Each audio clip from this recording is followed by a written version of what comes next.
Tonight on the Night Team.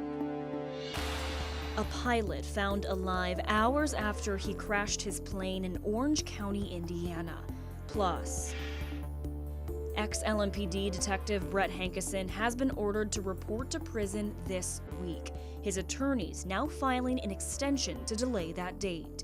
Plus, I really believe that me or my son could be dead right now, really. A J-Town family still recovering after they say a metal object went through their windshield and sent their son to the hospital for surgery. And later, your utility bill may be increasing in the near future with more hikes to come, and Focus investigates and finds if planned data centers are to blame. We're the most important.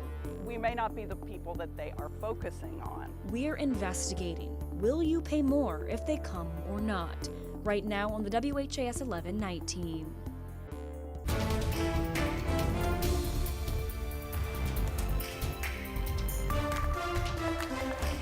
First tonight, 2 people are dead after a motorcycle crash near Mount Washington this afternoon. Thanks for joining us here on the Night Team. I'm Alex Dieterer.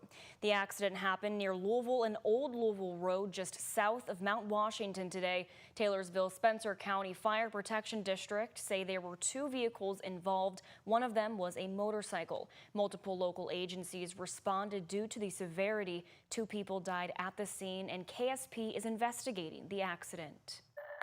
A pilot has survived a plane crash in Indiana last night. The crash happened in Orange County around 10 p.m.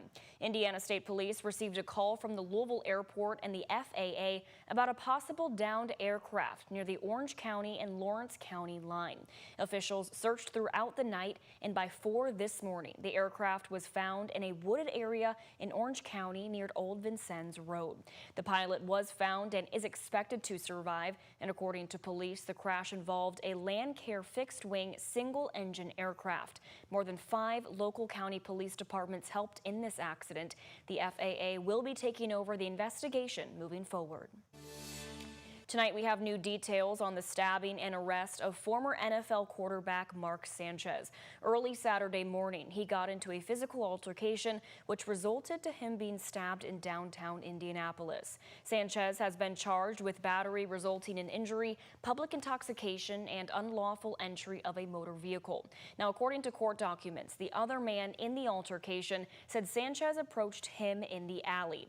The man was in a large box truck in the alley near the Indianapolis Marriott downtown and was working when Sanchez approached him. Sanchez said he spoke to the manager of the hotel and told him he needed to leave the alley. They ended up getting into a verbal altercation, and the man pepper sprayed Sanchez's face. The man told police he thought he was trying to kill him, so he pulled his knife and stabbed Sanchez. He is still in the hospital in Indianapolis and is stable. He was scheduled to announce today's Indianapolis Colts game. Indianapolis Mayor Joe Hogsett took to social media saying in part, quote, "This incident should never have happened. As with any case, we will follow the facts and the law wherever they lead," end quote. Sanchez's initial hearing is scheduled for Tuesday, October 7th in Indianapolis. A Jeffersontown family has been counting their blessings this week after they say a metal object went through their windshield, sending an 18-year-old to the hospital. WHAS 11 Night Team's Clarice Shaley spoke to the family as they recover. It was just another day for Shannon Sheehan. Just right past Silver Oak subdivision, which is about a half mile from my home. Leaving home, driving on Billtown Road last Monday. I escaped death. There's no other way to look at it. I escaped it. When he says this heavy metal object came through the windshield of his car. It sounded like a bomb going off in my car. Like all I heard was a mass explosion. The impact sent glass everywhere, hitting Shannon and his 18-year-old stepson, Jeremiah, who was sitting in the passenger seat. I remember reaching over, looking over at him. He had his face turned away just like I did from the glass. I grabbed him naturally, kind of like pulled him down because I didn't know what was going on. Jeremiah sustained the bulk of the injuries and had to go to the hospital for surgery. Now the car sits in their driveway with a hole in the windshield the size of a basketball. It's a constant reminder to Shannon, his wife, and his stepson, Jeremiah, of what happened to them. I'm just glad they're okay. Kimberly Druin remembers the terrifying call from her husband, Shannon. She says the pain of his wounds is making it hard for Jeremiah to do things he loves, like playing basketball. As her son's physical scars are being mended, she worries. Because it's not really just Jeremiah's cuts and his shoulder, things like that. It's the mental afterwards that you have to worry about now. Like, as a parent, you know how to raise your child and you know how to tell them right from wrong, but when something like this happens, what do you say to them to keep them from shutting you out and staying quiet or shutting other people out? The family says it's a tough situation while they wait for answers. Somebody somewhere knows what happened. They know they're missing this big old metal piece off their whatever it is. I have no clue what it is. And somebody has to be responsible for it just as much as I would be responsible for it if it was my product. I want to know how we can prevent it from happening to another family or anyone else. And say they're thankful every day that Shannon and Jeremiah are okay, and the situation wasn't worse. In Jeffersontown, Clarice Shaley, WHAS 11 Night Team on your side. J-Town Police Chief Rick Sanders confirmed to us the case is currently under investigation. They're looking into where the object came from. Sanders said they thought it was a piece from an aircraft, but the Federal Aviation Administration confirmed it is not.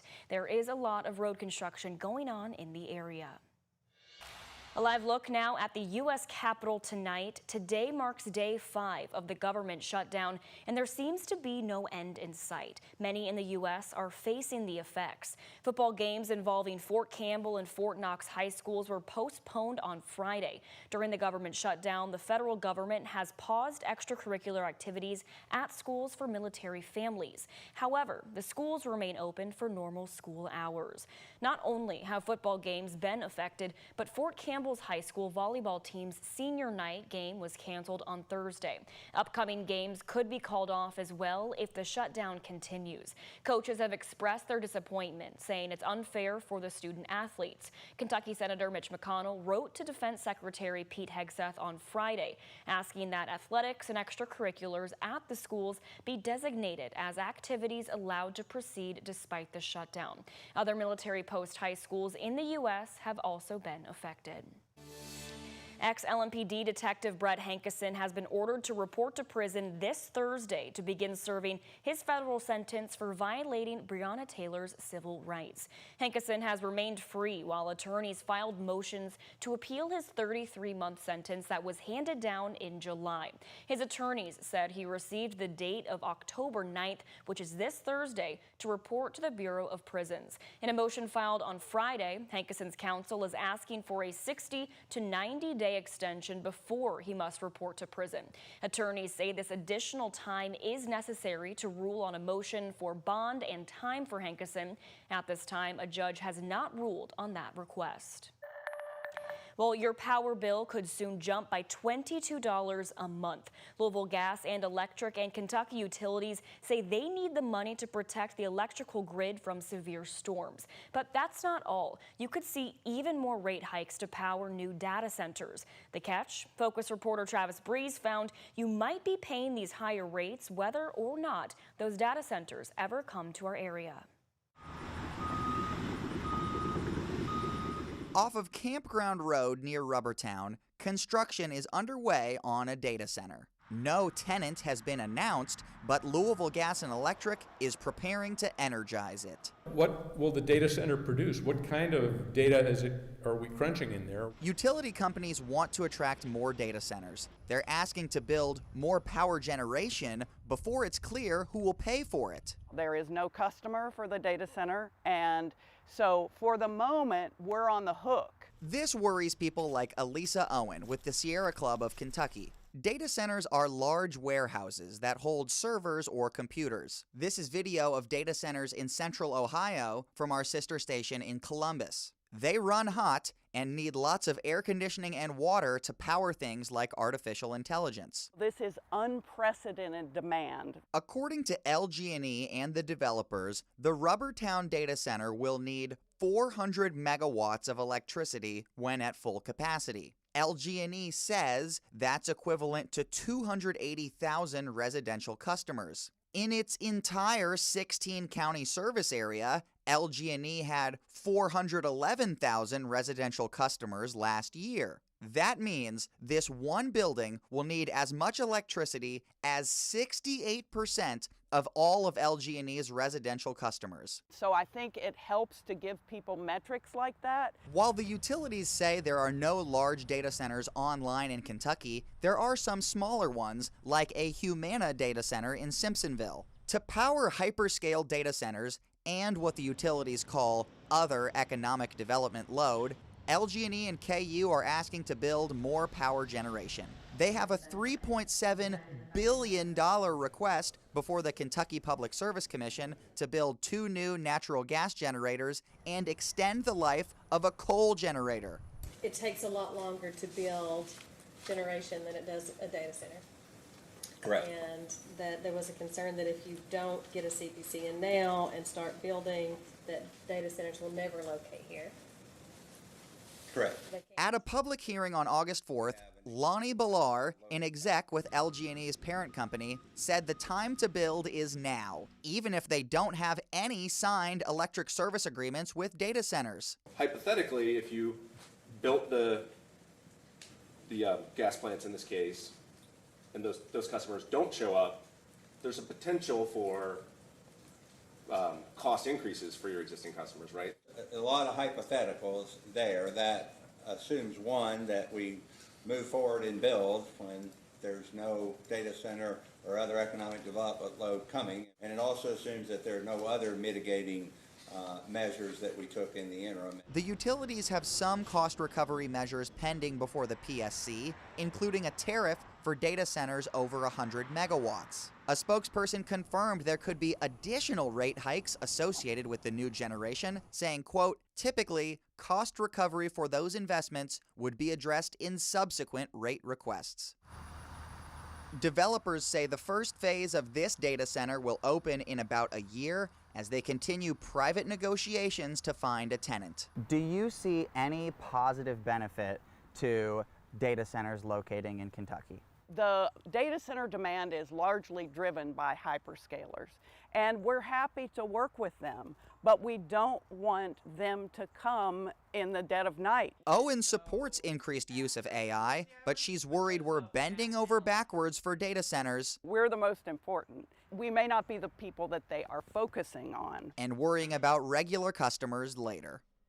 The Public Service Commission will decide on LG&E and KU's request for additional power generation by October 28th. A few days later, on November 3rd, the commissioners will hear arguments for the utilities' proposed rate increase for grid hardening against severe weather.